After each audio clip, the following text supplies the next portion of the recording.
but I love all these names. My first guitar I laid my hands on, this I must have to explain, during my apprenticeship with a carpenter called Pa John Campbell. He was an electrician at the same time, and a mason and a baker. So I adopted all these little things. I made that guitar for myself with these electric wire strings. I patched onto it and started shaking here and there. One of the days I can fully remember when Paps and Badu came to a tailor shop. This tailor was called Patron Gomez. And when they saw me fidgeting with my guitar, I remember one of them said, if you keep on trying, you'll one day become a good player. And this sparked everything in me. I started trying to play seriously.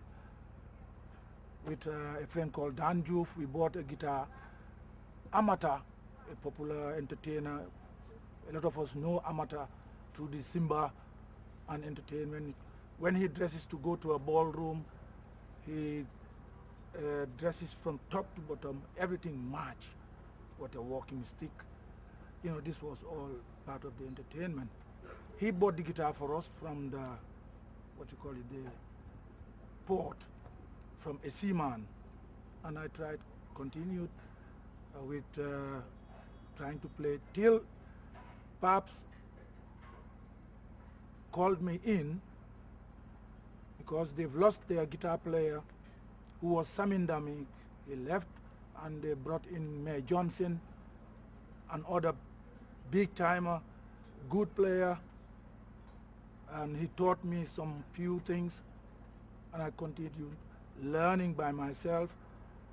I cannot strictly say nobody taught me anything, that's impossible. But I learned a lot of things by myself through my research.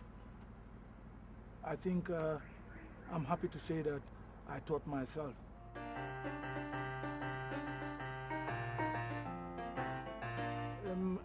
It is in the positive direction. In every society, there's bound to be change. It cannot be all that old thing all the time, though very good and important is to learn from the old and use it today to develop tomorrow. So the players, we lack of, definitely, we cry about this, instrumentalists. That is delaying our development. We need to have good players, instrumentalists. Most of our instrumentalists come from Senegal, our neighbors. And this is highly appreciated because they're still keeping the momentum. But it is more important for our musicians to learn performing, playing instruments. Then the ideas and the form of the music can change and will change. I see something, well, with me, it's not very good that we just take already recorded music to do our thing.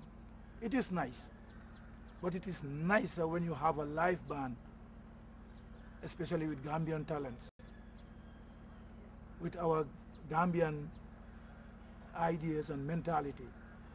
Most of our players are taking on to the one-way thing. When I say the one-way thing is the Ndaga. It's nice. We both, Senegal and Gambia, understand Wolof. But there are other people and other style of music that we can and should also bring to light. They were here, High Life was here. Of course, Bugarabu, Sutukung, all this type of music Before, people thought when we said Afro-Manding, we are performing Manding music.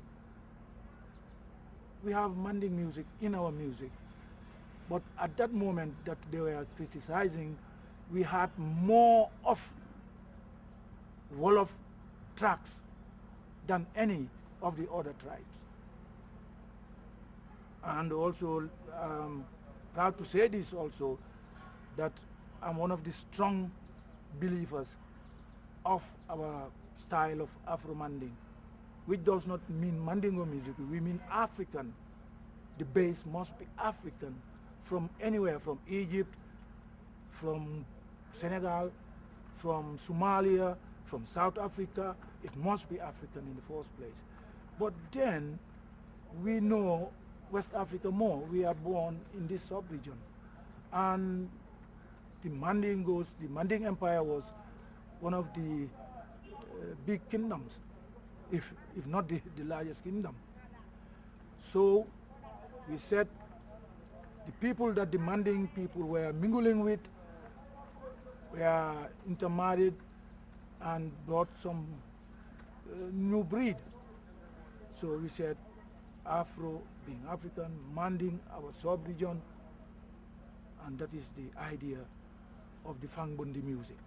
We are looking forward to your support in the form of giving us all the moral and financial, because now it's not playing like before. You go and play some music and then you go home and do some other job. No, now it's performance, and professionally. And in professional performances, you need publicity to let the world know how good your music is. I hope we will all share the idea. I hope so.